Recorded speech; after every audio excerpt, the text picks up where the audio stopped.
Okay ચલો, તો પોલિટીમાં પહેલો ક્વેશ્ચન છે કે ભારતીય બંધારણની નીચેનામાંથી કઈ લાક્ષણિકતાઓ છે? બરાબર. તો કે વિશ્વનું સૌથી લાંબુ અને લેખિત બંધારણ, આપણું લોંગેસ્ટ લાંબુ અને લેખિત. સાચી વાત, એ લાક્ષણિકતા છે કે નહીં? તો કે એ આપણી લાક્ષણિકતા છે. બરાબર. પછી સંસદીય સાર્વભૌમત્વ, એટલે કે સંસદ જે છે એ સાર્વભૌમ છે, સોવરેન છે. સોવરેન, એની ઉપર કોઈનું દબાણ નથી. કેવા કાયદા બનાવવા, કેવા ન બનાવવા, તો એને કોઈ કહે નહીં, એ જાતે નક્કી કરે કેવા બનાવાય. બરાબર. તો સંસદીય સાર્વભૌમત્વ છે કે નથી? તો કે સંસદીય સાર્વભૌમત્વ છે જ તે. બરાબર. અને ન્યાયિક સર્વોચ્ચતા, જ્યુડિશિયલ સુપ્રીમસી, ન્યાયતંત્ર જે છે એ કેવું છે? સુપ્રીમ છે, સર્વોચ્ચ છે. તો કે આ એ વાત પણ સાચી છે, આ વાત સાચી છે. બીજા નંબરનું જે વિધાન આપ્યું ને કે સંસદીય સાર્વભૌમત્વ અને ન્યાયિક સર્વોચ્ચતાનું મિશ્રણ, તમને જાણી અને નવાઈ લાગશે કે આ નહીં, અને ગયા વર્ષે જે જીપીએસસી ક્લાસ 1-2ની જે મેઇન્સ લેવાની હતી, એ મેઇન્સની અંદર આ પ્રશ્ન પૂછેલો હતો. 10 માર્કનો તે આ પ્રશ્ન પૂછેલો હતો કે સંસદીય સાર્વભૌમત્વ અને ન્યાયિક સર્વોચ્ચતા, આ બેમાંથી ભારતની અંદર શું જોવા મળે છે અને શું હોવું જોઈએ? તમારો શું મંતવ્ય છે? ટૂંકમાં આ જ રીતનો ક્વેશ્ચન હતો કે પાર્લામેન્ટરી સોવરેનિટી અને જ્યુડિશિયલ સુપ્રીમસી, આ બેમાંથી શું હોવું જોઈએ? બરાબર. ચલો, કદાચ તમને કોઈ પ્રશ્ન પૂછી લે કે સંસદીય સાર્વભૌમત્વ ભારતની અંદર જોવા મળે છે કે ન્યાયિક સર્વોચ્ચતા જોવા મળે છે, બેમાંથી શું જોવા મળે છે? તો એનો જવાબ એમ આવે કે ભારતની અંદર બંને જોવા મળે છે. બંને વસ્તુ જે છે જોવા મળે છે. બરાબર. બંને વસ્તુ જે છે ભારતની અંદર જોવા મળે છે. તો સમજાણું કે કઈ રીતે જે મેઇન્સના ટોપિક હોય, મેઇન્સના ટોપિક એ પણ પ્રિલિમ્સમાં પ્રશ્ન સ્વરૂપે આવી જાય છે. અને ઘણી બધી વાર એવું પણ થતું હોય કે પ્રિલિમ્સનો જે પ્રશ્ન હોય, પ્રિલિમ્સનો પ્રશ્ન એ મેઇન્સમાં પ્રશ્ન સ્વરૂપે આવી જતો હોય છે. એટલે આપણી માટે PYQ જૂના પ્રશ્નપત્રો છે ને એ અત્યંત મહત્ત્વના છે. તો બીજું સાચું છે. બરાબર. મૂળભૂત અધિકારો, ફંડામેન્ટલ રાઇટ્સ ભાગ 3ની અંદર આપેલા છે. તો એ પણ આપણી લાક્ષણિકતાઓ છે. આપણે મૂળભૂત અધિકારો જે છે એ અમેરિકા પાસેથી લીધેલા છે. બરાબર. તો એ વાત પણ સાચી છે. પછી ત્રિસ્તરીય સરકાર, આ વાત સાચી છે કે ખોટી છે? તો કે ત્રિસ્તરીય સરકાર, એ વાત પણ સાચી છે. સામાન્ય રીતે એવું માનતા હોય કે આપણે 2 સ્તરીય સરકાર છે, એક તો કેન્દ્ર સરકાર અને એક તો રાજ્ય સરકાર.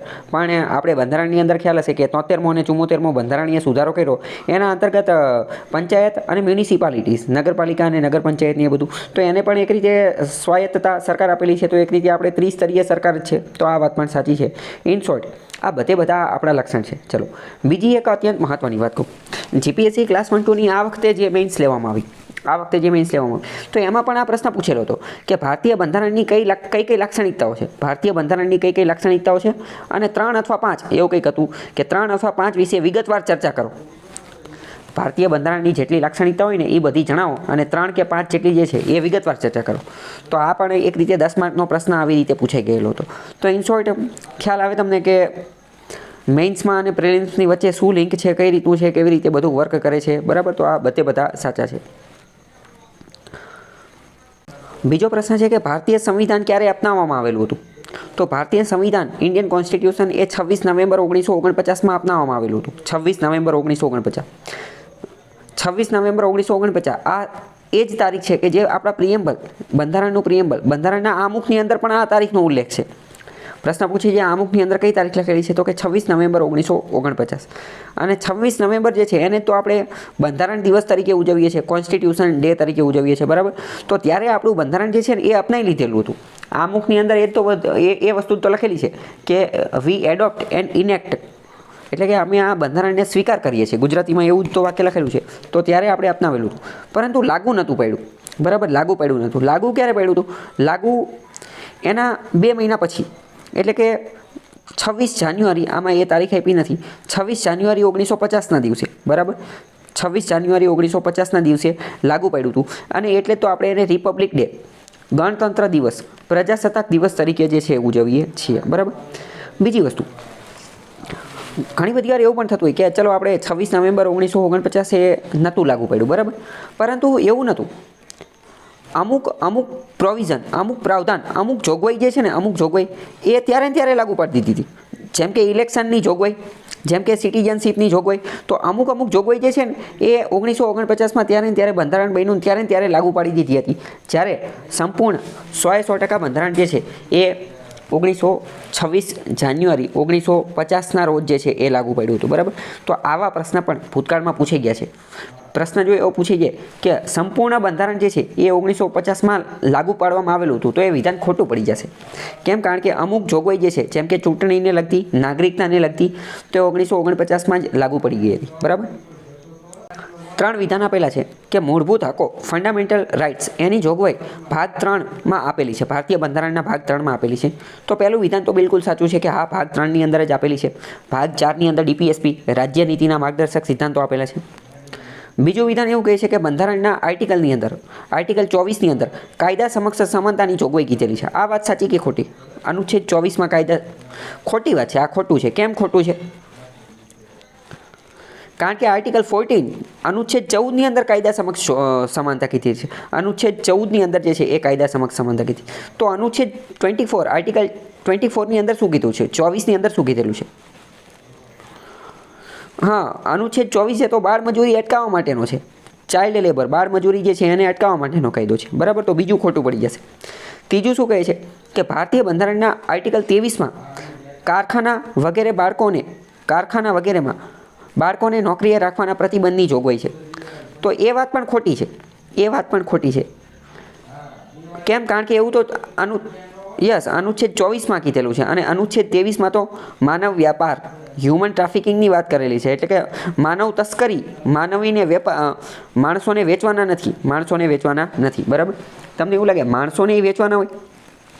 તો પહેલાંના સમયમાં ત્યાં તમને ખ્યાલ હશે કે સ્લેવરી, ગુલામી પ્રથા જોવા મળતી હતી અને માણસોને જે છે એ વેચતા હતા, ગુલામ તરીકે જે છે એ વેચતા હતા, મજૂરોને એ બધાને વેચતા હતા. અને તમને જાણી અને નવાઈ લાગશે કે અત્યારે પણ ઘણી બધી જગ્યાએ ગેરકાયદેસર રીતે આ બધી પ્રવૃત્તિ થતી હોય અને અત્યારે પણ જે છે એ વેચતા હોય છે. અત્યારે પણ જે છે એ આ બધાને જે છે વેચવાનું, ઘણી બધી વાર મહિલાઓને એ બધાને વેચતા હોય છે. હા, ઘણી બધા મૂવીઝની અંદર ને એ બધાની અંદર બતાવતા હોય કે કન્ટેનર જપ્ત કરતા હોય અથવા કન્ટેનરની અંદર મહિલાઓને, બાળકીઓ જે છે એનું સ્મગલિંગ કરતા હોય, બરાબર. મલેશિયા અને સિંગાપોરની એ બધી જગ્યાએ એમને વેચવાનું ને એ બધું કામ કરતા હોય.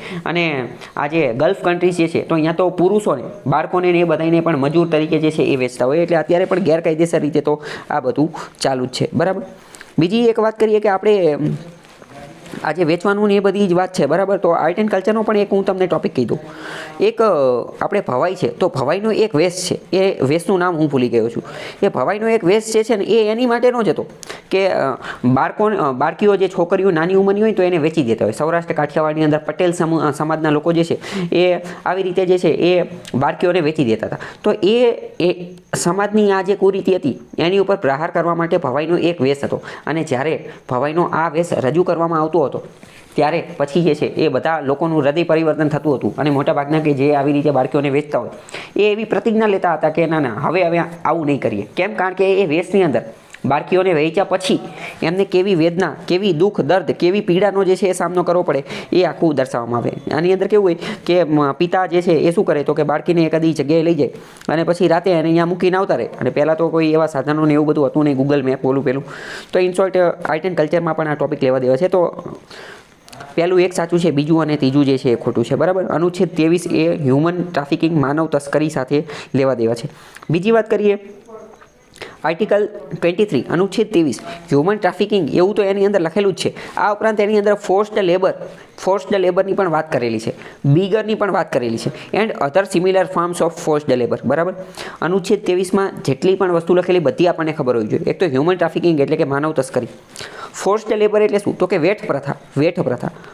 બીગર એટલે પણ વેઠ પ્રથા જેવું થાય, બરાબર. વેઠ પ્રથા. And other similar forms of forced labour એટલે કે બળજબરી કોઈ પાસે મજૂરી કરાવી શકાશે નહીં. કોઈ પાસે બળજબરી મજૂરી કરાવી શકાશે નહીં, બરાબર.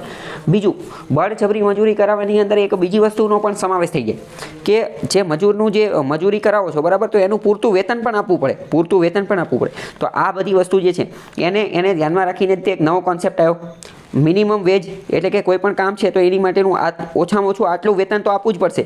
મિનિમમ વેજનો કોન્સેપ્ટ જે છે એની પ્રેરણા પણ એક રીતે આપણે જોઈએ તો અનુચ્છેદ 23માંથી મળેલી છે, બરાબર. તો આવો પ્રશ્ન પૂછાઈ જાય એનાલિટિકલ પ્રકારનો કે મિનિમમ વેજની પ્રેરણા ક્યાંથી મળેલી છે, તો એ અનુચ્છેદ 23માંથી મળેલી છે, બરાબર. 2 વિધાન આપેલા છે કે રાજ્ય નીતિના માર્ગદર્શક સિદ્ધાંતો DPSP, directive principles of state policy, એની જોગવાઈઓ ન્યાયાલયથી અમલ કરાવી શકાય છે. સાચી વાત કે ખોટી વાત? ખોટી વાત છે, કારણ કે એ જસ્ટિસિએબલ નથી, એને ન્યાયતંત્રમાં પડકારી શકાય નહીં, એની માટે કોર્ટની અંદર અદાલતની અંદર જઈ શકાય નહીં, ખોટી વાત છે. ડીપીએસપી કયા ભાગમાં આપેલા છે ખ્યાલ છે?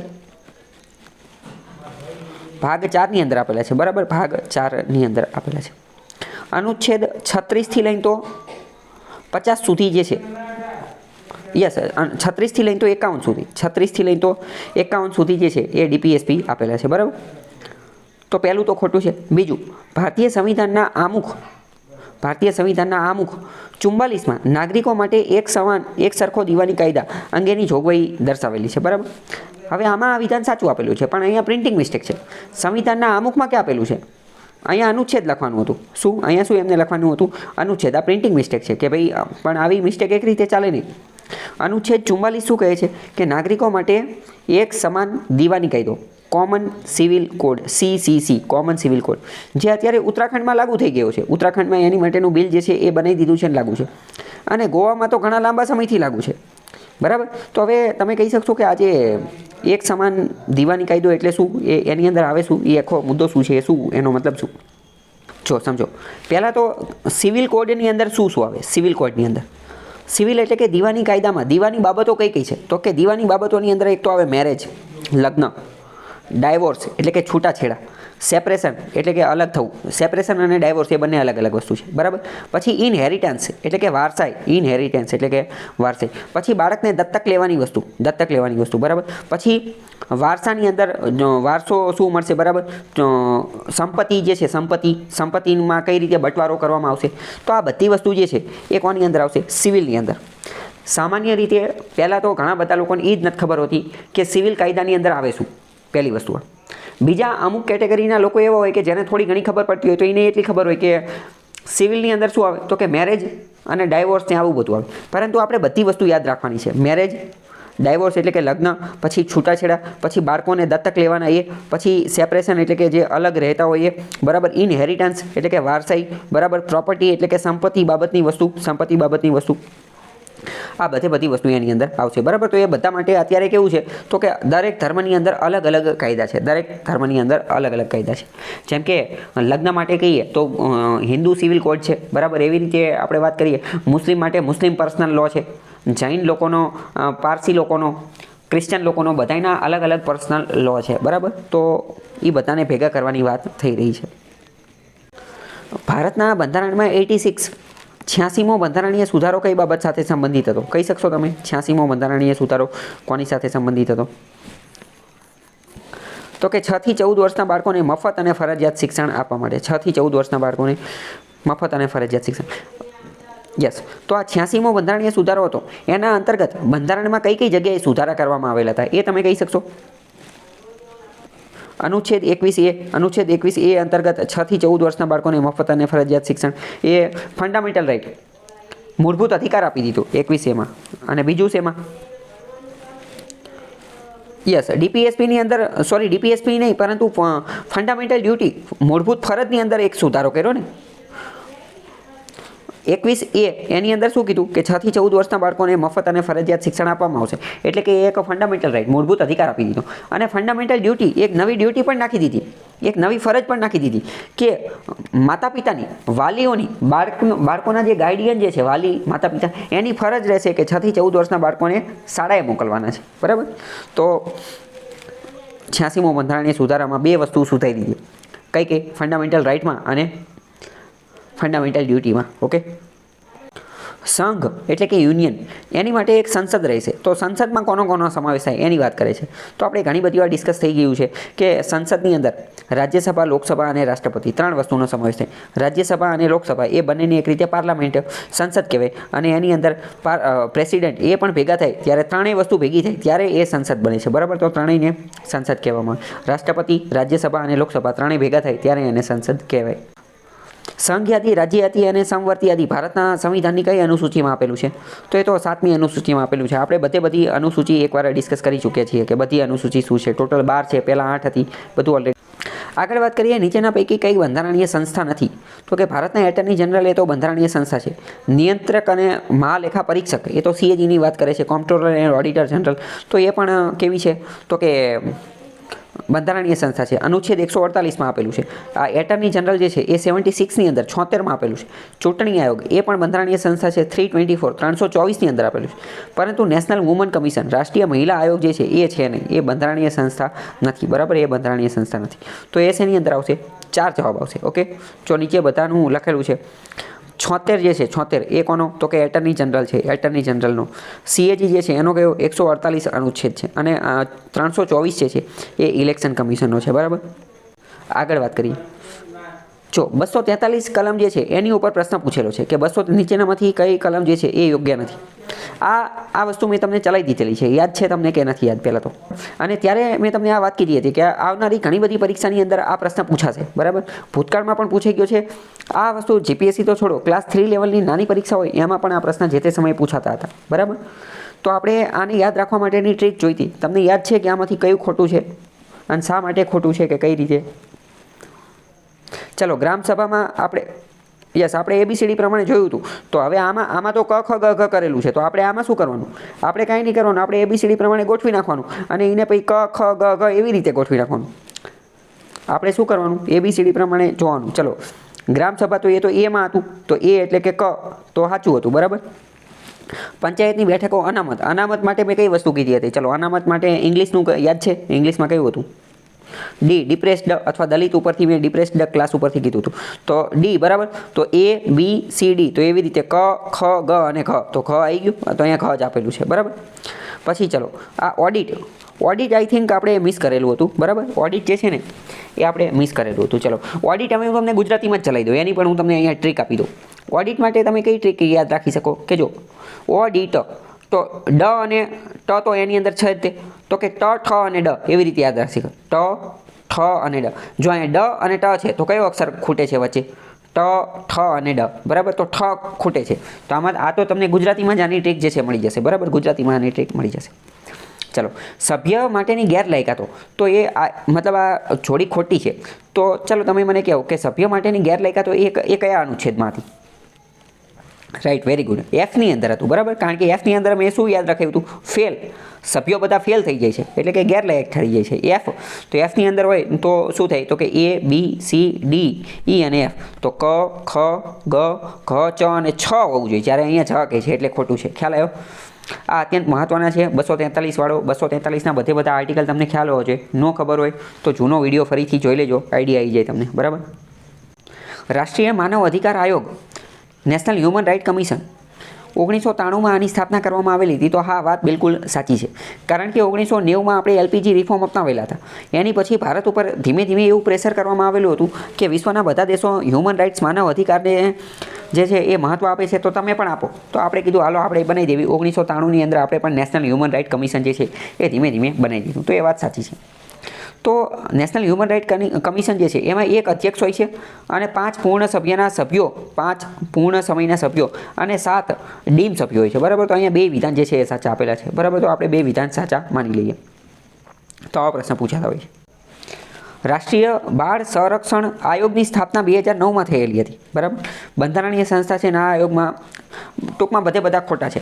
પણ આ અત્યંત મહત્ત્વનો ટોપિક છે. કોની માટે? UPSC માટે. એક રીતે GPSCમાં આના પ્રશ્ન બહુ ઓછા પૂછાય છે, પણ હવે પૂછાણો એનો મતલબ શું કે આ ટોપિક અત્યંત મહત્ત્વનો છે. UPSCમાં તો આ પ્રશ્ન વારંવાર પૂછાતો હોય છે. આખા ટોપિકનું નામ શું છે? NCPCR. આ કીવર્ડ એકદમ મહત્ત્વનો છે. બરાબર, યાદ રહી ગયો છે તમારે. આ જ કીવર્ડ યાદ રાખવાનો, NCPCR. પહેલાં સમજો કે NCPCRનો મતલબ શું? તો કે NCPCRનો મતલબ થાય national commission for protection of child rights. National commission for protection of child rights. બાળકોના અધિકાર માટેનું રાષ્ટ્રીય લેવલનું કમિશન છે. તમને ખ્યાલ હશે કે બાળકોના અધિકારનું સંરક્ષણ કરવું પણ જરૂરી છે. ઘણી બધી વાર કેવું થતું હોય કે જુવેનાઇલ હોય, જુવેનાઇલ એટલે જુવેનાઇલનો મતલબ શું? તો કે 14 વર્ષ કરતાં નીચેના બાળકો અથવા 18 વર્ષ કરતાં નીચેના બાળકો. પરંતુ એવા બાળકો કે જેણે કંઈક ગુનો કરેલો છે, જેણે કંઈક ક્રાઇમ કરેલો છે, એને શું કહેવાય? એને જુવેનાઇલ કહેવાય. એને જુવેનાઇલ. તો એને સજા આપવાની કે નહીં આપવાની? તો કે હા, એમને સજા આપવાની, પણ એમને સજા જેલમાં ન આપવાની.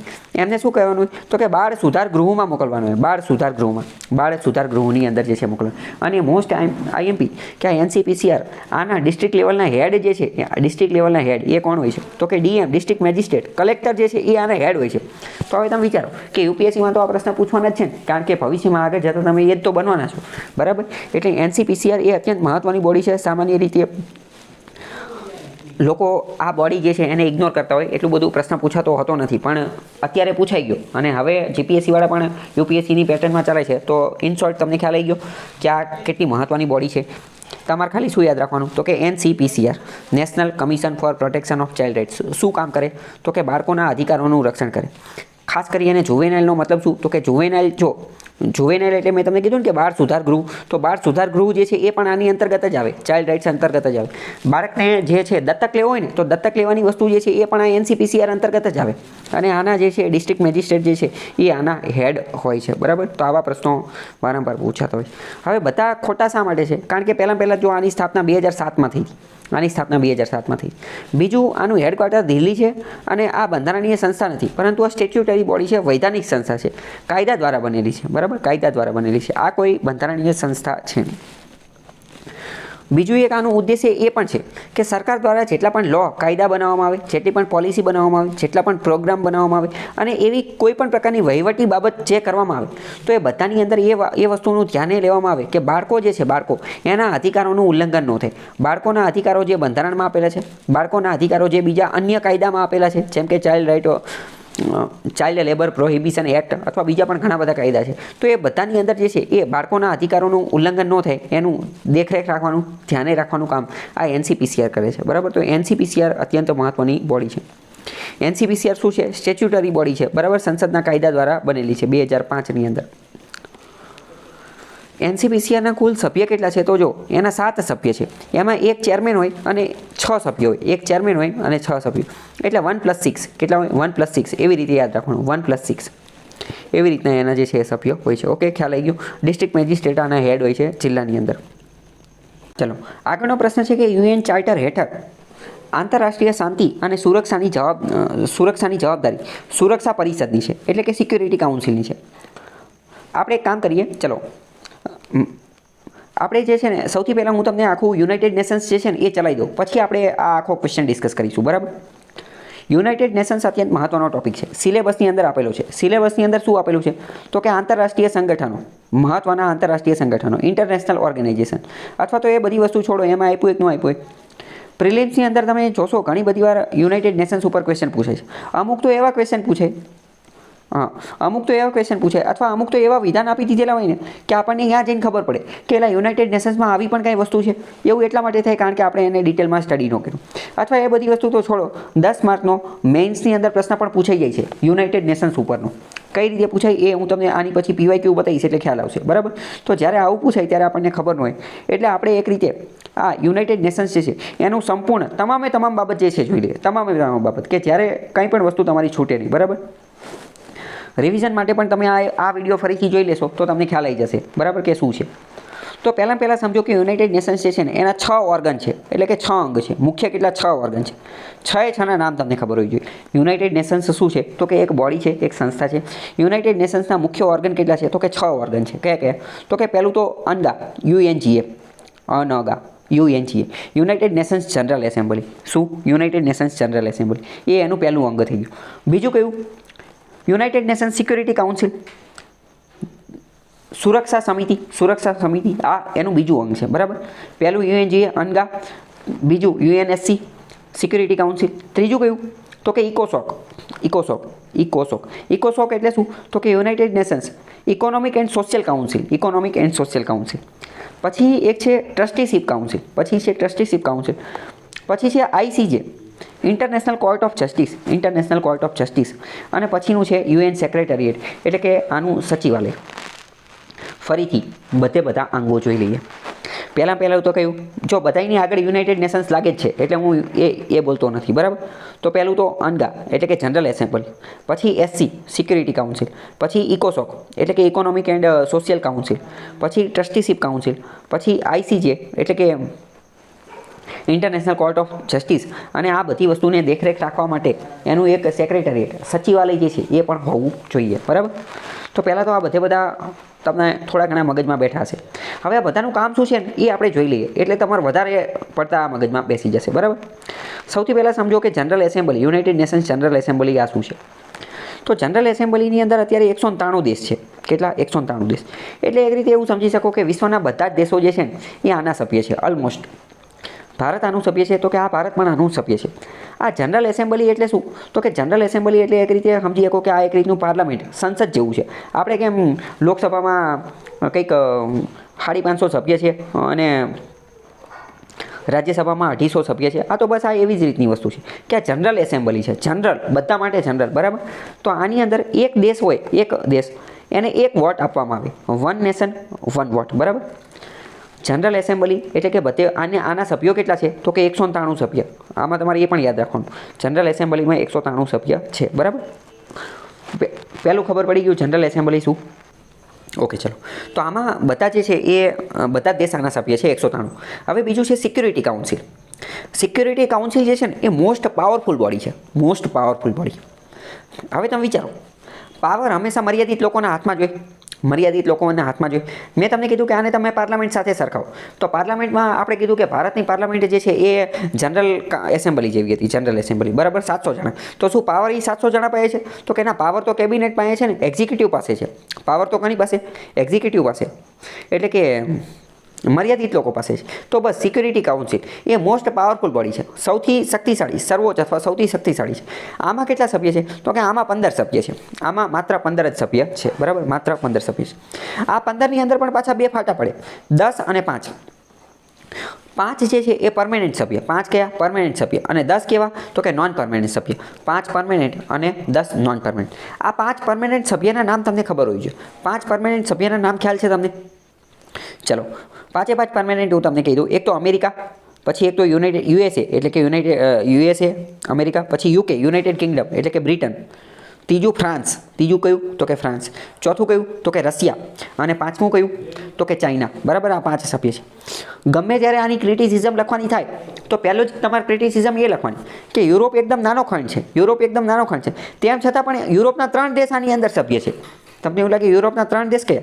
તો કે રશિયા પણ થોડું, રશિયા મોટા ભાગનું યુરોપમાં આવે છે. પછી કયું? તો કે યુનાઇટેડ કિંગડમ એટલે કે બ્રિટન અને ફ્રાન્સ. તો કે યાર તમે, ભારત જોરદાર દેશ છે, એટલો મોટો દેશ છે એશિયાની અંદર. તો કે એશિયા આટલું મોટું છે તો એ એશિયામાંથી ખાલી એકને જ રિપ્રેઝન્ટેશન આપ્યું, અને જે શું કહેવાય યુરોપ એટલો નાનો ખંડ છે તો એમાંથી ત્રણ દેશને સભ્ય બનાવી દીધા. અથવા તો ચલો એ બધું છોડો, આફ્રિકા આટલો મોટો ખંડ છે તો આફ્રિકામાંથી તો કોઈને પ્રતિનિધિત્વ જ ન આપ્યું, આફ્રિકાનો તો એ કંઈ સભ્ય જ નથી. અથવા એ બધું પણ છોડો, સાઉથ અમેરિકા ખંડમાંથી પણ કોઈનું પ્રતિનિધિત્વ છે નહીં, બરાબર.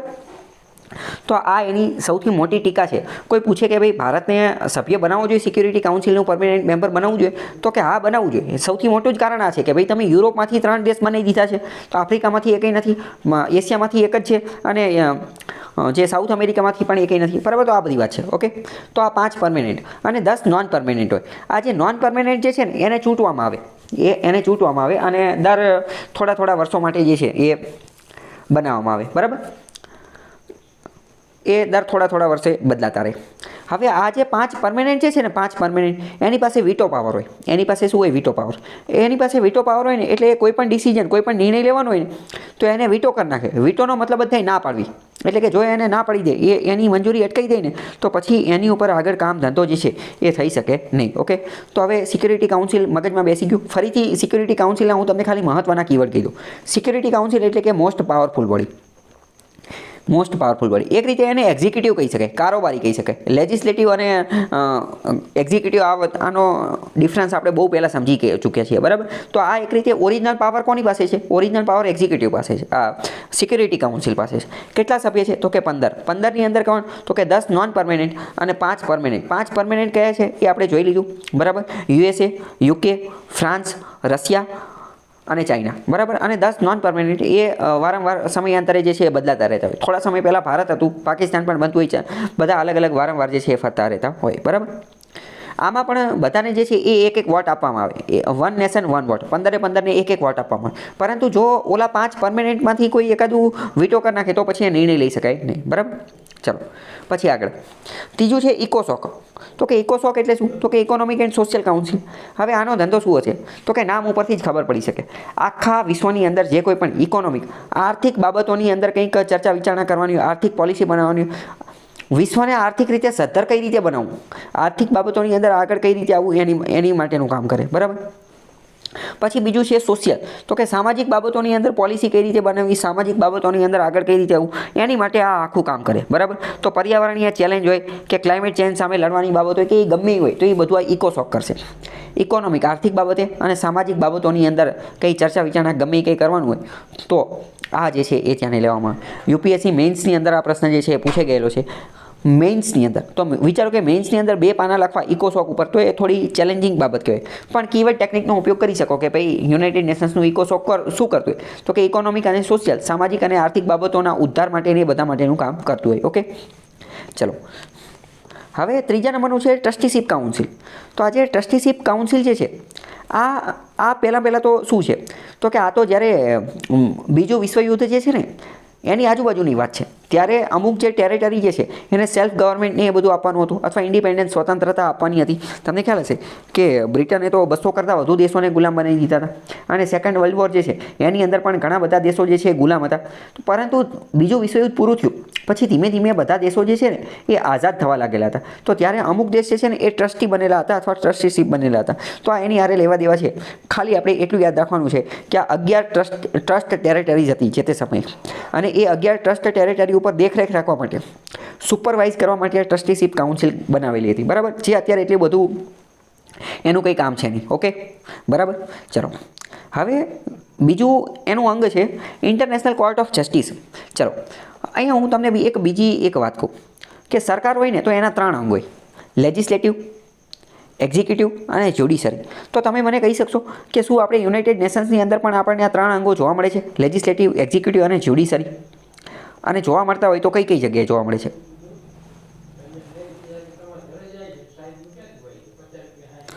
બરાબર. તો કે લેજિસ્લેટિવ જે છે તો એને આપણે જનરલ એસેમ્બલી કહી શકીએ, યુનાઇટેડ નેશન્સ જનરલ એસેમ્બલી, સામાન્ય સભા જે છે એને આપણે લેજિસ્લેટિવ કહી શકીએ. એક્ઝિક્યુટિવ જે છે એક્ઝિક્યુટિવ, તો એને આપણે સિક્યુરિટી કાઉન્સિલ કહી શકીએ, કારણ કે મોટાભાગના નિર્ણય તો એ જ લે છે. સિક્યુરિટી કાઉન્સિલ એ એક્ઝિક્યુટિવ છે. અને જ્યુડિશરી, તો કે જ્યુડિશરી શું છે, તો કે ICJ, international court of justice, આંતરરાષ્ટ્રીય ન્યાયાલય, બરાબર, આંતરરાષ્ટ્રીય ન્યાયાલય. હવે જો આ જે આંતરરાષ્ટ્રીય ન્યાયાલય જે છે આનું વડું મથક નેધરલેન્ડના ધ હેગ ખાતે આવેલું છે. નેધરલેન્ડના ધ હેગ ખાતે આવેલું છે, બરાબર. વારંવાર પ્રશ્ન પૂછાતો હોય કે ભાઈ ICJનું હેડ ઓફિસ ક્યાં આવેલી છે, તો કે નેધરલેન્ડના ધ હેગમાં. પણ આપણે સમજીએ નહીં કે ભાઈ આપણે એ પ્રશ્ન ખાલી ગોખીને બેસી જતા હોય, પણ હકીકતમાં એ જે ક્વેશ્ચન જે છે એ એક આખું બહુ મોટો ટોપિક છે. તો કે ટોપિક કયો છે, તો કે યુનાઇટેડ નેશન્સ એ ટોપિકનું નામ છે, અને એનો એક સબ પાર્ટ છે. એક રીતે પાઠનું નામ એ છે યુનાઇટેડ નેશન્સ, બરાબર. તો હવે ભાઈ આના 6 ઓર્ગન છે, તો એમાંનું આ ICJ, international court of justice, એ નેધરલેન્ડના ધ હેગમાં છે. તો બાકીના 5 ક્યાં છે, તો બાકીના 5 જે છે ને એ અમેરિકાના ન્યૂયોર્કની અંદર છે, બરાબર. બાકીના 5 અમેરિકાના ન્યૂયોર્કની અંદર છે. ચલો પછી આગળનું છે UN સેક્રેટરીએટ. તો કે UN સેક્રેટરીએટ એ શું છે, તો કે સચિવાલય. હવે સૌથી પહેલાં જ લેક્ચરમાં મેં તમને ચલાવેલું હતું કે કીવર્ડ ટેકનિક. કીવર્ડ ટેકનિકનો મતલબ શું, કે ભાઈ કીવર્ડ સમજવાનું. સચિવાલયથી તમે શું સમજો, તો કે ભાઈ ગાંધીનગરનું સચિવાલય છે, આપણું દિલ્હીનું પાર્લામેન્ટ સંસદનું સચિવાલય છે, બધી જગ્યાએ જે છે એ સચિવાલય હોય. તો કે સચિવાલય એ શું, તો કે ત્યાં બધા સચિવ હોય, ત્યાં બધી ઓફિસ હોય. મેં તમને બહુ પહેલાં સમજાવેલું હતું કે તમે કોઈ પણ સરકારી ડિપાર્ટમેન્ટની અંદર જતા રહો, એકદમ નાની, તો કે મામલતદાર ઓફિસ અથવા તાલુકા પંચાયત અથવા જિલ્લા પંચાયત અથવા તો ગ્રામ પંચાયત ગમે એની અંદર તમે ઘૂસી જાઓ ને તો શું હોય, તો કે એ ખાલી એક ઓફિસનું હોય, એની અંદર નાની કેટલી ઓફિસ હોય. ફોર એક્ઝામ્પલ ચલો તાલુકા પંચાયતની અંદર વાત કરીએ તો તાલુકા પંચાયતની અંદર શિક્ષણ શાખા હોય, હિસાબી શાખા હોય, નરેગા શાખા હોય, પંચાયત શાખા હોય, બરાબર, પંચાયત શાખા હોય, ઘણી બધી શાખા હોય. જેમ કે મામલતદાર ઓફિસની અંદર તમે ઘૂસી જાઓ તો એની અંદર જે છે એ પુરવઠા વિભાગ હોય, આ રેશન કાર્ડ માટેનો નેનો વિભાગ હોય, રેવન્યુ મહેસૂલી વિભાગ હોય, બરાબર, મધ્યાહન ભોજન યોજના હોય. તો કે ટૂંકમાં ઘણી બધી વસ્તુ હોય. તો એ જ રીતે આપણે ગાંધીનગરની અંદર સચિવાલય, તો એની અંદર તમે ઘૂસી જાઓ તો એની અંદર તો શું હોય, તો એની અંદર તો આખા જિલ્લાની અંદર, આખા રાજ્યની અંદર જેટલા પણ ડિપાર્ટમેન્ટ હોય એ બધાના હેડ, એ બધી વસ્તુ જે છે અહીંયા જોવા મળે. તો ટૂંકમાં સચિવાલય એ કેટલી મહત્ત્વની વસ્તુ છે એ ખ્યાલ પડ્યો કે સચિવાલય એ અત્યંત મહત્ત્વની વસ્તુ છે. તો એવી જ રીતે પાર્લામેન્ટ, આપણું સંસદ જે છે સંસદનું સચિવાલય હોય, બરાબર. તો એવી જ રીતે યુનાઇટેડ નેશન્સનું સચિવાલય છે. સચિવાલય મુખ્યત્વે શું કામ કરે, એક રીતે એવું કહી શકાય કે સચિવાલય જે છે ને ત્યાં બધા જ અધિકારીઓ કામ કરતા હોય. એક રીતે આ જે સચિવાલય જે છે ને એ એડમિનિસ્ટ્રેટિવ યુનિટ છે. કેવું એડમિનિસ્ટ્રેટિવ યુનિટ છે. કોઈ પણ વહીવટ કરવાનો હોય, બરાબર, તો કોઈ પણ વહીવટ કરવાનો હોય તો એની માટે કાગળિયા કામ કરવું પડે, ડોક્યુમેન્ટ બનાવવા પડે, એની માટેની પેપર વર્ક કરવું પડે, એની માટેની અમુક પ્રોસિજર જે છે એને ફોલો કરવી પડે, વિઝન પ્લાન, મિશન ડોક્યુમેન્ટ, આ બધું તૈયાર કરવું પડે, કાગળને એ બધું તૈયાર કરવું પડે. કે કોઈ પણ કામ ધંધો કરો છો, પોલિસી પ્રોગ્રામ ગમે એ લોન્ચ કરો છો તો એ અમુક એક્ટ, રૂલ્સ, રેગ્યુલેશન્સ, લો એ બધાનું પાલન કરે ને એ ધ્યાન રાખવું પડે કે કોઈ લો જે છે બ્રેક ન થઈ જાય.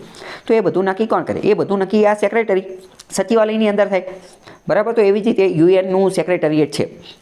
અહીંયા આપણે એવું કહી શકીએ કે ભાઈ યુનાઇટેડ નેશન્સ જનરલ એસેમ્બલી દ્વારા જે કોઈ પણ નિર્ણય લેવામાં આવે અથવા તો સિક્યુરિટી કાઉન્સિલ દ્વારા જે કોઈ પણ નિર્ણય લેવામાં આવે, જે કોઈ પણ નિર્ણય લઈ લે એ નિર્ણયનું વહીવટી કામ, એ નિર્ણય ઉપરનો એક્ટ બનાવવાનું, એ નિર્ણય ઉપરના ડોક્યુમેન્ટ તૈયાર કરવાના, એ નિર્ણય ઉપરનું જે એડમિનિસ્ટ્રેટિવ વહીવટી કામ કરવાનું, એ કામ કોણ કરતું હશે? તો કે એ કામ જે છે એ સચિવાલય કરતું હશે. ખ્યાલ આવ્યો કે ન આવ્યો? બરાબર. તો હકીકતમાં આ જે સચિવાલય જે છે એને પણ એક રીતે એક્ઝિક્યુટિવ અંગ જ કહેવાય, કારોબારી અંગ જ કહેવાય. કારણ કે આપણે બહુ પહેલાં સમજી લીધા છીએ કે કારોબારી એટલે શું? તો કે કારોબારી એટલે કે હકીકતમાં ઓરિજિનલમાં જેની પાસે સત્તા છે એ, જે હકીકતમાં કાયદા બનાવે છે એ, જે હકીકતમાં કાયદા બનાવે છે. અને બહુ પહેલાં મેં તમને સમજાવી દીધું હતું કે હકીકતમાં તો જે ગ્રામ પંચાયત હોય તો ગ્રામ પંચાયતને પણ કાયદો બનાવવાનો અધિકાર હોય. કેમ? કારણ કે ગ્રામ પંચાયત પોતાનો ઠરાવ બનાવતો હોય, તલાટી અને બધા સરપંચ અને બધા સભ્યો ભેગા થઈ અને ઠરાવ લોન્ચ કરતા હોય, ગ્રામ સભાની અંદર ઠરાવ પસાર કરતા હોય. એવી જ રીતે જિલ્લા પંચાયત, તાલુકા પંચાયત, કલેક્ટર ઓફિસ, બધી પોતપોતાની ઓફિસ હોય, એ પોતપોતાની રીતે ઠરાવ જે છે એ બનાવતા હોય. તો એવી રીતે ઇન શોર્ટ સચિવાલય જે છે એની દરેક ઓફિસ પોતાની રીતે ઠરાવ રજૂ કરી શકે. તો શું આને પણ એક રીતની એક્ઝિક્યુટિવ બોડી કહેવાય કે ન કહેવાય? તો કે હા, એક્ઝિક્યુટિવ બોડી કહી શકે. આવું બધું હું તમને શા માટે કહું છું? કારણ કે વિધાનવાળા વાક્યમાં ડાયરેક્ટ કહી દેશે કે નીચેનામાંથી કયું એક્ઝિક્યુટિવ બોડી કહી શકાય? તો સેક્રેટરીએટ જે છે એને પણ એક રીતે એક્ઝિક્યુટિવ બોડી કહી શકાય. ઓકે, ખ્યાલ આવ્યો કે નહીં? બરાબર. ચલો હવે ફરીથી હું તમને બધી વસ્તુ કહી દઉં કે આના ટોટલ 6 અંગ છે. 6 અંગ જોઈ લીધા, બરાબર. 6 અંગ એકવાર ફરીથી કહી દઉં. એક તો જનરલ એસેમ્બલી, એક તો સિક્યુરિટી કાઉન્સિલ, એક તો ટ્રસ્ટીશિપ કાઉન્સિલ, પછી એક તો ઇકોસોક એટલે economic and social council, economic and social, પછી આઈસીજે ઇન્ટરનેશનલ કોર્ટ ઓફ જસ્ટિસ, અને લાસ્ટમાં આપણે શું જોયું તો કે સેક્રેટરીએટ એટલે કે સચિવાલય, બરાબર. જનરલ એસેમ્બલીને આપણે લેજિસ્લેટિવ કહી શકીએ, સિક્યુરિટી કાઉન્સિલને આપણે એક્ઝિક્યુટિવ કહી શકીએ, અને આઈસીજે એને જ્યુડિશરી કહી શકીએ. સેક્રેટરીએટ જે છે એને પણ આપણે એક્ઝિક્યુટિવ જે છે એ કહી શકીએ, બરાબર. તો આ બધું તમને વિધાનવાળા વાક્યમાં જે છે એ પૂછાઈ શકે, તો એ તમને ખ્યાલ હોવું જોઈએ. બીજી વસ્તુ, આ 6 અંગો જે છે, 6 અંગો, તો આમાંથી 5 અંગો જે છે એ અમેરિકાના ન્યૂયોર્કમાં આવેલા છે, અને એક અંગ ઇન્ટરનેશનલ કોર્ટ ઓફ જસ્ટિસ એ ક્યાં? નેધરલેન્ડના ધ હેગની અંદર આવેલું છે, બરાબર. કોની પાસે કેટલો પાવર છે, શું પાવર છે, એ બધું આપણે જોઈ લીધું છે. ઓકે, ચલો. આઈસીજેનું હેડક્વાર્ટર જે છે એ નેધરલેન્ડના ધ હેગની અંદર આવેલું છે. ચલો, નીચે એનો ફોટો ને એ બધું પણ આપેલું છે. જો કેટલું ખતરનાક લેવલનું દેખાય છે, બરાબર. આ એક રીતે વિક્ટોરિયન સ્ટાઇલની અંદર બનેલું છે. આ જે આખી બિલ્ડિંગ જે છે, આ ઉપર જે ટોચવાળું હોય ને, તો એ વિક્ટોરિયન સ્ટાઇલ કહેવાય. એ આપણે આર્ટ એન્ડ કલ્ચરની અંદર જ્યારે એ ટોપિક પહોંચશું ત્યારે આપણે સમજીશું, બરાબર.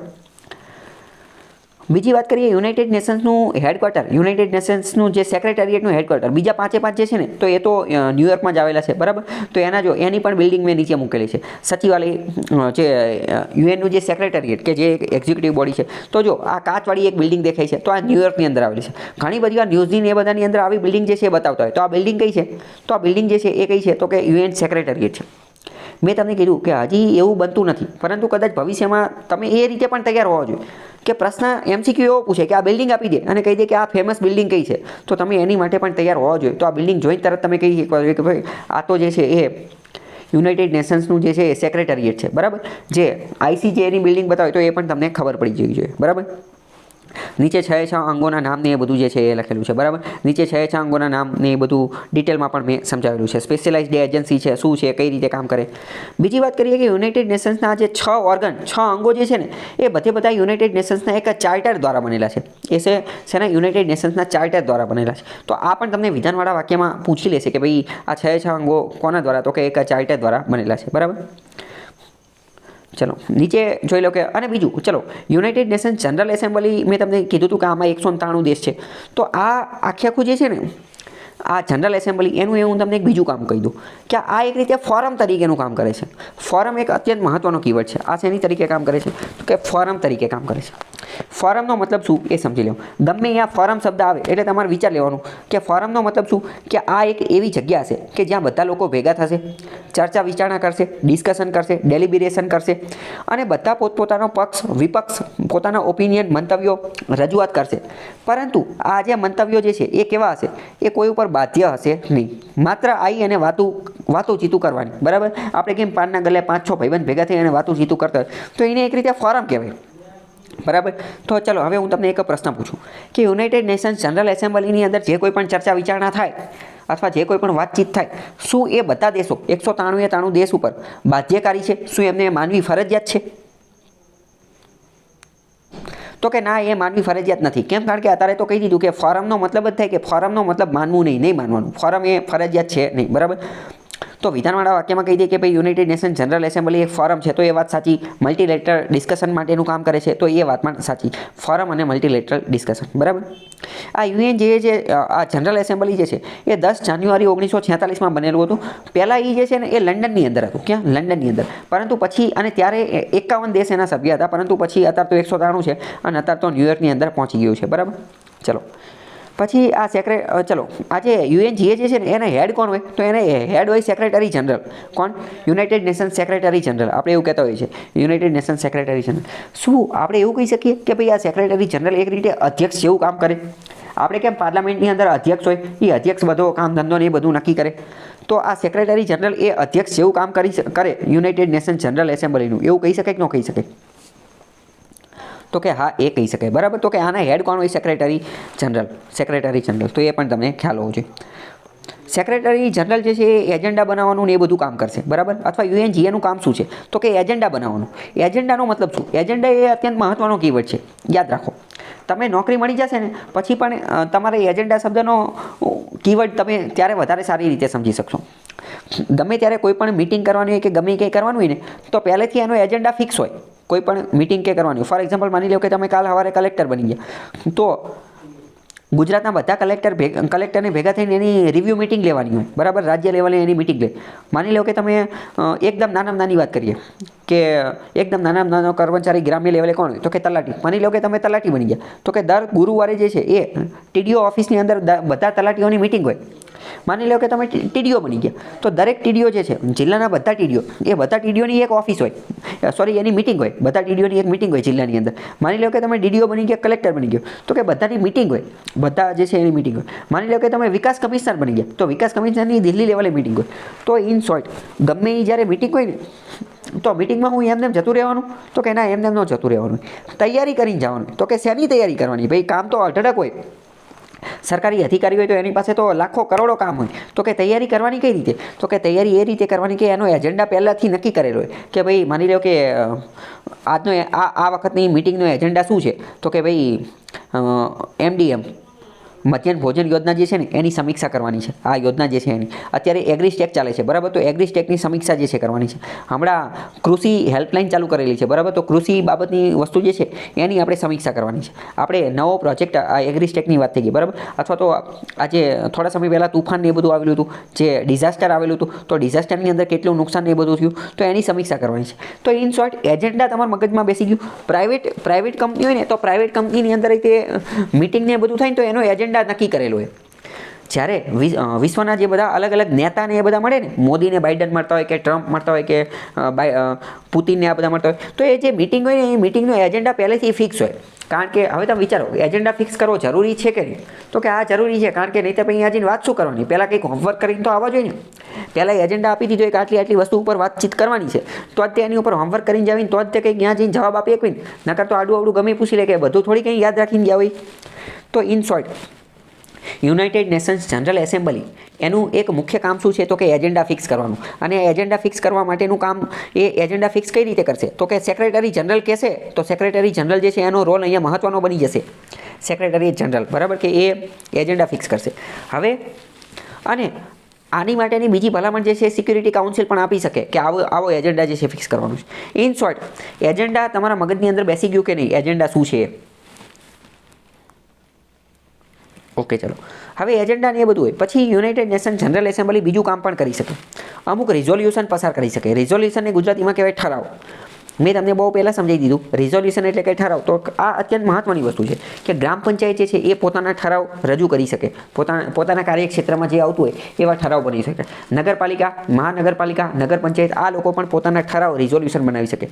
આવી રીતે જિલ્લા પંચાયત, તાલુકા પંચાયત, ડીડીઓ ઓફિસ, પછી જે આપણે વાત કરીએ કે સચિવાલયની, તો બધા ડિપાર્ટમેન્ટ આવી રીતે પોતાના ઠરાવ બનાવી શકે. તો એવી જ રીતે આ યુનાઇટેડ નેશન્સ જનરલ એસેમ્બલી જે છે, તો મેં તમને પહેલાં જ કીધું કે એક રીતનું લેજિસ્લેટિવ ઓર્ગન છે, તો એ પણ પોતાના રિઝોલ્યુશન જે છે બનાવી શકે. બરાબર. તો રિઝોલ્યુશનવાળું ગમે આવે વિધાન તો સમજવાનું કે શું, તો કે યુનાઇટેડ નેશન જનરલ એસેમ્બલી. તો આ લોકો કેવા રિઝોલ્યુશન પસાર કરે, તો કે હ્યુમન રાઇટ્સ સંબંધિત અથવા માનવ અધિકારો સંબંધિત, ડિસઆર્મામેન્ટ એટલે કે આખા વિશ્વમાંથી હથિયારોની નાબૂદ કરવાની છે, પીસ શાંતિ માટેના એવા બધા જે છે એ જે છે એ એના રિઝોલ્યુશન, એના ઠરાવને એ બધું પસાર કરે. તમને એવું લાગે ડિસઆર્મેન્ટ ઠરાવ શા માટે કરે? પહેલાં તો વાત કરીએ કે ભાઈ યુનાઇટેડ નેશન્સની સ્થાપના તો જે છે ને એ વિશ્વમાં શાંતિ લાવવા માટે કરેલી છે. સમગ્ર વિશ્વમાં 2 વિશ્વયુદ્ધ થઈ ગયા, તો કે હવે ત્રીજું વિશ્વયુદ્ધ ન થાય, એ અટકાવવા માટે જ તો યુનાઇટેડ નેશન્સની સ્થાપના કરેલી છે. બરાબર. તો આનો મુખ્ય ઉદ્દેશ્ય શું છે? યુનાઇટેડ નેશન્સનો મુખ્ય ઉદ્દેશ્ય એ છે કે ભાઈ ત્રીજું વિશ્વયુદ્ધ થવું જોઈએ.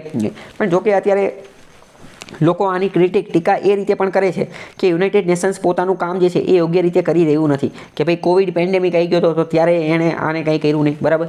આ રશિયા યુક્રેનનું યુદ્ધ ચાલે છે, હમાસનું એનું બધાનું યુદ્ધ ચાલે છે, તો એ કંઈ કરતું નથી. પણ જોકે આની એક સફળતા એ છે કે હજી સુધી એણે ત્રીજું વિશ્વયુદ્ધ થવા દીધું નથી. બરાબર. તો ઇન શોર્ટ આ બધું તમને ખ્યાલ આવી ગયો કે આખો મુદ્દો શું છે ઓલું પેલું. બરાબર. તો આ બધા માટેની ભલામણને એ બધું આપે. ઇન્ટરનેશનલ લો, આંતરરાષ્ટ્રીય કાયદા બનાવવાનું ને એ બધાનું કામ જે છે એ પણ કરે છે. જનરલ એસેમ્બલી જે છે એનું મુખ્ય કાર્ય એ છે. 193 સભ્ય છે. બીજી વાત, 193 આના સભ્ય છે, પરંતુ અમુક ઓબ્ઝર્વર સભ્ય જે છે ને, ઓબ્ઝર્વર દેશ એને પણ સભ્ય ઓબ્ઝર્વરનું સ્ટેટસ પણ આપી શકે છે. અથવા અમુક ઇન્ટરનેશનલ ઓર્ગેનાઇઝેશન હોય, અમુક આંતરરાષ્ટ્રીય સંગઠન હોય, જેમ કે વર્લ્ડ બેંક છે, જેમ કે IMF છે, જેમ કે ઇન્ટરનેશનલ સોલર અલાયન્સ છે, તો એને ઓબ્ઝર્વરનું સ્ટેટસ આપવું હોય તો એ કોણ આપશે? તો એ જનરલ એસેમ્બલી આપશે. એ કોણ આપશે? જનરલ એસેમ્બલી આપશે. બરાબર. તો આ તમને વિધાનવાળા વાક્યમાં પૂછાઈ જાય કે ભાઈ આવું કોણ આપે. બીજું આનું બજેટ આવે. આનું બજેટને અપ્રૂવ કરવાનું કામ પણ કોણ કરશે? યુનાઇટેડ નેશન્સનું બજેટ અપ્રૂવ કરવાનું કામ, બજેટ અપ્રૂવ કરવાનું કામ કોણ કરશે?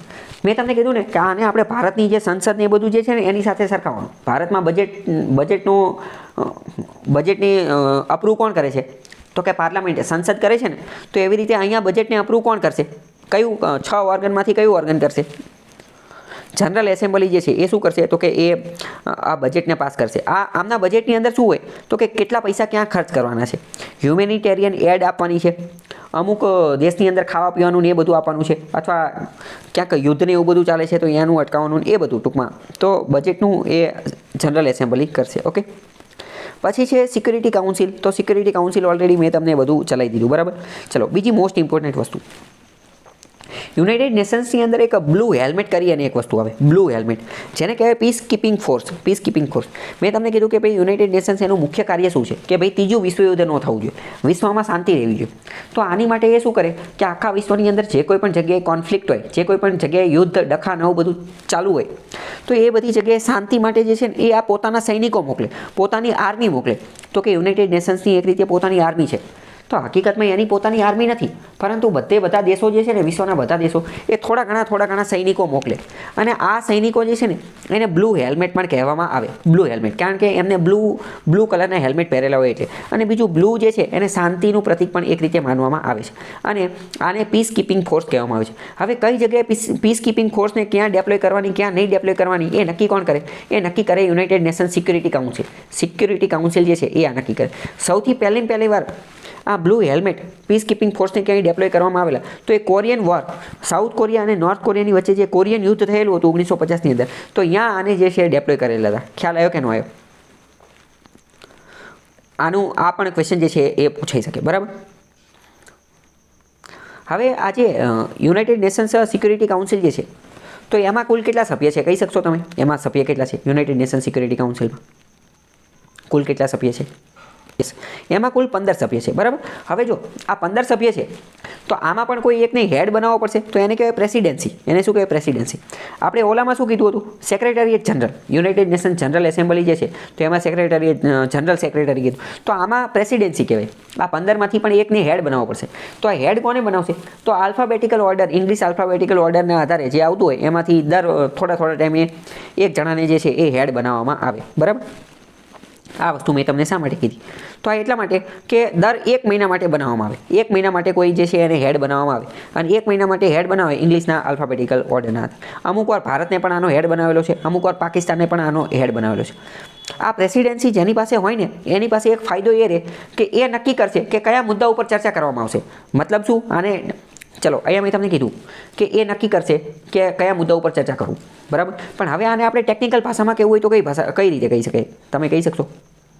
એટલે કે એજન્ડા નક્કી કરો. તો કે એનો એજન્ડા કોણ નક્કી કરશે? તો કે જેની પાસે પ્રેસિડેન્સી હશે ને એ નક્કી કરશે. હવે માની લો કે આ રશિયા અને યુક્રેનનું યુદ્ધ ચાલે છે, તો રશિયા હંમેશા એવું ઈચ્છે કે આની કોઈ વાતચીત જ ન થાય. પણ એ નક્કી કોણ કરે? તો એ તો ભાઈ જેની પાસે પ્રેસિડેન્સી છે એ નક્કી કરશે એજન્ડા. તો ઘણી બધી વાર પાકિસ્તાન પાસે આની પ્રેસિડેન્સી આવી જાય ને તો એ વારંવાર કાશ્મીરનો એનો ઉલ્લેખ કરે અને કાશ્મીરને આતંકવાદનું તો નહીં પણ કે કાશ્મીરનો ભારતનો ને એ બધાનો વારંવાર કરે, બરાબર. તો આ એક અત્યંત મહત્વની વસ્તુ છે. ભારતને અમુક વાર આને કારણે નુકસાન થતું હોય. ભારત પાસે જ્યારે આની પ્રેસિડેન્સી હોય તો ભારત આતંકવાદ સામે લડવાની ને એ બધા મુદ્દાને એવું બધું ઉઠાવતું હોય. તો ઇન શોર્ટ તમને ખ્યાલ આવ્યો કે પ્રેસિડેન્સી જેની પાસે હોય એ પણ મહત્વનું છે. ભલે 1 મહિના માટે હોય પણ એ પણ ટૂંકમાં આપણને ઇન શોર્ટ ખ્યાલ હોવો જોઈએ કે આ બધું એવી રીતે કામ કરે છે, બરાબર. ચલો, 5 પરમેનન્ટ સભ્ય છે અને 10 છે નોન પરમેનન્ટ સભ્ય જે છે ને એ 2 વર્ષ માટે ચૂંટાય છે. એ 2 વર્ષ માટે. અને પ્રેસિડેન્સી જે છે એ 1 મહિના માટે હોય છે, બરાબર. અને ઇંગ્લિશ આલ્ફાબેટિકલ ઓર્ડરના અનુસાર હોય છે. હવે ચલો, આ યુએન ચાર્ટર અંતર્ગત એવું કહે છે કે યુએનએસસી દ્વારા સિક્યુરિટી કાઉન્સિલ દ્વારા જે કોઈ પણ નિર્ણય લેવામાં આવે ને સિક્યુરિટી કાઉન્સિલ દ્વારા જે કોઈ પણ નિર્ણય લેવામાં આવે તો એ બધા કેવામાં હોય છે? તો કે એ બાઇન્ડિંગ હોય છે. એ દરેક ઉપર બાઇન્ડિંગ એ માનવા જ પડે. એ કેવા હોય છે? ફરજિયાત. જનરલ એસેમ્બલી દ્વારા જે નિર્ણય લેવામાં આવે તો એ માનો ન માનો એનાથી કોઈ ફેર ન પડે. સિક્યુરિટી કાઉન્સિલ એ મોસ્ટ પાવરફુલ વાળી છે, પહેલાં જ કહી દીધું. તો એના દ્વારા જે કોઈ પણ રિઝોલ્યુશન ઠરાવ નિર્ણય લેવામાં આવે તો એ માનવા શું થઈ જાય છે? જરૂરી બની જાય છે, બરાબર. ખ્યાલ આવી ગયો? સિક્યુરિટી કાઉન્સિલ પાસે એવી પણ સત્તા છે કે એ સેન્કશન પ્રતિબંધ મૂકી શકે. અમુક ડિસ્પ્યુટ વિવાદ ચાલતા હોય તો વિવાદને સેટલ કરવા માટે, સુલઝાવવા માટે ને એ બધા માટેનું કામ પણ કરી શકે. અને સેન્કશન અમુક દેશની ઉપર પ્રતિબંધ પણ મૂકી શકે છે, અમુક દેશની ઉપર. હમણાં થોડા સમય પહેલાં નેતન્યાહુ ઉપર બેન્જામિન નેતન્યાહુ જે છે એની ઉપર પ્રતિબંધ મૂકી દીધો હતો, બરાબર. ઈરાન ઉપર પ્રતિબંધ મૂકી દીધો હતો. પછી આજે નોર્થ કોરિયા ઉપર પ્રતિબંધ મૂકેલા હતા. તો પ્રતિબંધ પણ મૂકી શકે. એ કોણ કરી શકે? United Nations security council. Okay, ખ્યાલ આવ્યો? કોઈ નવા મેમ્બરને એડ કરવા છે તો એની માટે પણ આ કામ ધંધો જે છે એ કરી શકે, બરાબર. નવા મેમ્બરને એડ ન થવા દેતો હોય તો એમાં પણ આ લોકો વીટો વાપરી શકે, બરાબર. સિક્યુરિટી કાઉન્સિલ માની લો કે કોઈ નવો દેશ જે છે એને એડ કરવો છે તો એની માટે આ વીટો જે છે વાપરી શકે. આ બધું એટલા માટે કહું છું કારણ કે વિધાનવાળા વાક્યમાં જે છે એ પૂછાઈ જશે એટલે. ઓકે, ખ્યાલ આવી ગયો? પછી ઇન્ટરનેશનલ કોર્ટ ઓફ જસ્ટિસ હેગની અંદર આવેલું છે. એ જ્યુડિશિયલ ઓર્ગન છે, ઓલરેડી વાત થઈ ગઈ. 1946ની અંદર ચાર્ટર અંતર્ગત જ બનેલું છે. ઇન્ટરનેશનલ લો ડિસ્પ્યુટને એ બધાનું કામ કરે છે, બરાબર. હવે આજે ઇન્ટરનેશનલ કોર્ટ ઓફ જસ્ટિસ જે છે ને એની પહેલાં આપણે આ યુનાઇટેડ નેશન્સ જે છે ને એની પહેલાં લીગ ઓફ નેશન્સ હતું. તો જ્યારે લીગ ઓફ નેશન્સ હતું ને તો ત્યારે પીસીઆઈજે હતું. પીસીઆઈજે એટલે કે permanent court of international justice, permanent court of international justice. અત્યારે એને દૂર કરી અને ઇન્ટરનેશનલ કોર્ટ ઓફ જસ્ટિસ બનાવેલું છે, બરાબર. તો કે ભાઈ ઇન્ટરનેશનલ કોર્ટ ઓફ જસ્ટિસ કોની જગ્યાએ બનેલું છે? તો કે પરમેનન્ટ કોર્ટ ઓફ ઇન્ટરનેશનલ જસ્ટિસની જગ્યાએ, જે 1920ની અંદર હતું, બરાબર. હવે યુનાઇટેડ નેશન્સના દરેક સભ્ય જે છે એટલે કે 193 એ બધા આઈસીજે જે છે એના પણ સભ્યો હોય છે. આઈસીજેની વાત કરીએ ને તો એમાં 15 જજ હોય. આપણે સુપ્રીમ કોર્ટમાં કેમ 33 જજ હોય તો એવી રીતે ઇન્ટરનેશનલ કોર્ટ ઓફ જસ્ટિસની અંદર 15 જજ હોય અને 9 વર્ષ માટે કામ ધંધો કરતા હોય. 9 વર્ષની અંદર કામ ધંધો કરતા. ભારતના જજ ત્યાં છે દલબીર ભંડારી. કોણ? દલબીર ભંડારી. એ ભારતના જજ છે, બરાબર. ભારત તરફથી મતલબ. તો આવી બધી વસ્તુ તમને ખબર હોવી જોઈએ. ચલો, બીજી એક વાત કરીએ કે આજે યુનાઇટેડ નેશન્સનું આજે એની ઓફિશિયલ લેંગ્વેજ કઈ છે? તો એની ઓફિશિયલ લેંગ્વેજ છે ઇંગ્લિશ અને ફ્રેન્ચ, બરાબર. આજે ICJ international court of justice જે છે ને ઇન્ટરનેશનલ, તો અહીંયા ઇંગ્લિશ અને ફ્રેન્ચ આ 2 ભાષાની અંદર જ તે ન્યાય ચાલી શકે. આ 2 ભાષાની અંદર જ તે કોર્ટનું બધું કામકાજ જે છે એ ચાલતું હોય છે, બરાબર. ચલો, પછી સેક્રેટરીએટ એ તો ડે ટુ ડે વર્કિંગ માટે, એડમિનિસ્ટ્રેટિવ માટે અને એ બધા માટે મેં તમને કહી દીધું. સેક્રેટરીએટને પણ એક રીતે એક્ઝિક્યુટિવ આર્મ, કારોબારી અંગ જે છે એ કહી શકાશે. એની અંદર અલગ અલગ બીજા ડિપાર્ટમેન્ટ પણ આવેલા છે. મેં તમને એ તો પહેલાં જ કહી દીધું કે સેક્રેટરી સચિવાલય હોય તો એની અંદર ડિપાર્ટમેન્ટ ઓફિસ તો આવેલી જ હોય. તો આમાં પણ અલગ અલગ ઓફિસને એ બધું આવેલું હોય જે બધું રિસર્ચને એવું બધું જે છે કરતા હોય, બરાબર. ચલો, ઇકોસોક જે છે એ ઇકોનોમિક અને સોશિયલ બાબતની વાત કરે. અને બીજી એક અત્યંત મહત્વની બાબત એ કે ઇકોસોક જે છે ને એ દર વર્ષે એપ્રિલની અંદર આઈએમએફ અને વર્લ્ડ બેંક સાથે મુલાકાત કરે છે. એ બંનેની સાથે મિટિંગને એવું બધું કરે છે. ચલો, પછી અમુક વાર આ પ્રશ્ન પૂછાતો હોય છે કે યુનાઇટેડ નેશન્સ જનરલ એસેમ્બલી જે છે એના પ્રથમ મહિલા પ્રમુખ કોણ હતા? એના પ્રથમ મહિલા પ્રમુખ, તો એના પ્રથમ મહિલા પ્રમુખ એ ભારતના હતા આપણે પંડિત વિજયાલક્ષ્મી પંડિત, બરાબર. તો એ યુનાઇટેડ નેશન્સ જનરલ એસેમ્બલીના પ્રથમ મહિલા પ્રમુખ હતા, બરાબર. બીજું આપણે બ્લુ હેલ્મેટ વિશે વાત કરી. બ્લુ હેલ્મેટ એટલે કે પીસ કીપિંગ મિશન વિશે વાત કરી. તો એમાં સૌથી વધુ યોગદાન કયા દેશનું છે? મેં તમને કીધું કે બ્લુ હેલ્મેટ, એમાં આપણે સૈનિકો મોકલવાના હોય. તો કોણ સૈનિકો મોકલે છે? તો સૌથી વધુ સૈનિકો, પહેલાં વાત કરીએ કે એમની પાસે કુલ કેટલા સૈનિકો છે. તો એમની પાસે 75,000 સૈનિકો છે. 75,000 સૈનિકો છે. સૌથી વધુ સૈનિકો મોકલવા માટેનું કામ કોણ કરે છે? તો એ કરે છે બાંગ્લાદેશ. બાંગ્લાદેશ 7,000 સૈનિકો મોકલે છે. અને બીજા નંબરે ભારત છે. બીજા નંબરે ભારત 6,000 જેટલા સૈનિકો મોકલે છે. વિધાનવાળા વાક્યમાં પૂછાઈ જશે કે ભાઈ પીસ કીપિંગની અંદર ભારત સૌથી વધુ સૈનિકો પીસ કીપિંગ મિશનની અંદર મોકલવાનું કામ કરે છે. વિધાન ખોટું પડી જશે. ભારત નથી મોકલતું, બાંગ્લાદેશ મોકલે છે. પીસ કીપિંગ વિશે, બ્લુ હેલ્મેટ વિશે ઓલરેડી જીપીએસસી ક્લાસ 1-2ની પ્રિલિમ્સની અંદર 2-3 વાર પ્રશ્ન પૂછાઈ ગયો છે. એટલે આ મહત્વનો ટોપિક છે, બરાબર. હવે તો ભારત બીજા નંબરે આવે છે. પરંતુ જો આપણે વાત કરીએ ને કે અલગ અલગ ક્યુમ્યુલેટિવ ટર્મ્સની અંદર, એટલે કે અલગ અલગ મિશનની અંદર જો મોકલવાની વાત કરીએ તો ભારત સૌથી વધુ ટ્રૂપ સેન્ડ કરે છે, સૌથી વધુ સૈનિકો મોકલે છે. ક્યારે? ક્યુમ્યુલેટિવ ટર્મની અંદર. ક્યુમ્યુલેટિવ ટર્મની અંદર એટલે કે લગાતાર ભારતે 49 મિશનની અંદર 2.5 લાખ જેટલા સૈનિકો જે છે એ મોકલેલા છે. પણ ઇન શોર્ટ ઓવરઓલ વાત કરીએ તો આપણે બીજા નંબરે છીએ. ઓકે, ખ્યાલ આવ્યો? ચલો, હવે યુનાઇટેડ નેશન્સ વિશે તમારે કોઈ પણ વસ્તુ બાકી રહેતી નથી. આખો ટોપિક તમારે કવર થઈ ગયો છે, બરાબર. હવે આમાં તમારે કોઈ ડાઉટ રહેશે નહીં. ગમે ત્યારે હવે તમારે પરીક્ષા હોય કે ગમે એ વસ્તુ હોય તો તમારે એકવાર એવું લાગે તો આ વિડીયો જે છે એ જોઈ લેવાનો, બરાબર. હા, ચલો હવે આપણે એમસીક્યુ ઉપર પાછા આવી જઈએ કે ભાઈ એમસીક્યુ શું કહે છે. તો કે એમસીક્યુ એવું કહે છે કે યુનાઇટેડ નેશન્સના ચાર્ટર હેઠળ ઇન્ટરનેશનલ પીસ એન્ડ સિક્યુરિટી, આંતરરાષ્ટ્રીય શાંતિ અને સુરક્ષાની જવાબદારી સુરક્ષા પરિષદની છે. તો આ સાચી જ વાત છે ને. સુરક્ષા પરિષદમાં એનું નામ જ એવું કહે છે, સિક્યુરિટી. સુરક્ષા એના નામની અંદર જ આવે છે, બરાબર. અને પહેલું જ મેં તમને કીધું હતું કે ભાઈ યુદ્ધ ન થાય, ત્રીજું વિશ્વયુદ્ધ એની માટેનું કામ છે. તો આ વાત સાચી છે, સિક્યુરિટી કાઉન્સિલ.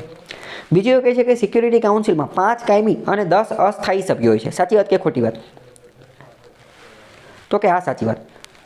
પછી યુએનના બધા જ સભ્યો માટે કાઉન્સિલના નિર્ણયનું પાલન કરવું ફરજિયાત છે. હકીકતમાં એ મિસ્ટેક છે. હકીકતમાં એ કેવું પડે કે કઈ કાઉન્સિલ, જનરલ કાઉન્સિલ કે સિક્યુરિટી કાઉન્સિલ? Security council. તો કે સિક્યુરિટી કાઉન્સિલના નિર્ણયનું પાલન કરવું ફરજિયાત છે. તો એ વાત સાચી છે. જનરલ કાઉન્સિલ હોત તો એનું ન કરે તો પણ ચાલે, બરાબર. તો 3 વિધાન સાચા છે. ખ્યાલ આવ્યો કે નહીં?